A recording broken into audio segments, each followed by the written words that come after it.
কেন মোহাম্মদ সাল্লাল্লাহু আলাইহি সাল্লাম 2025-এর পৃথিবীতেও প্রাসঙ্গিক এবং আজ থেকে আরো 2000 বছর পরও যদি পৃথিবীতে মানুষ থাকে তিনি প্রাসঙ্গিক থাকবেন? তার কারণ আপনার জীবনে বাধা যেখানে আসবে, চ্যালেঞ্জ যেখানে আসবে, সেখানে আপনি মোহাম্মদ সাল্লাল্লাহু আলাইহি সাল্লামের জীবনীতে আপনার করণীয় আপনি খুঁজে পাবেন। আল্লাহ সেই কথাই বলেছেন, লাকাদ কানা লাকুম ফি রাসূলিল্লাহি উসওয়াতুন হাসানাহ।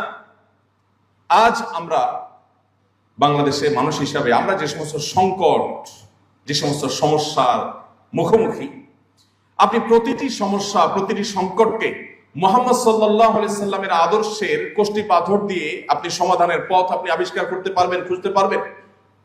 কিভাবে তিনি ঐক্যবদ্ধ করেছেন, কিভাবে তিনি জাতিকে চ্যালেঞ্জ ওভারকাম করা শিখিয়েছেন, তার সিরাত যদি আপনি পাঠ করেন আপনি দেখবেন এত বাধা যার জীবনে, ইহুদিদের বাধা, মুনাফিকদের বাধা, এই সকল বাধা, এত চ্যালেঞ্জ, এত টেনশন,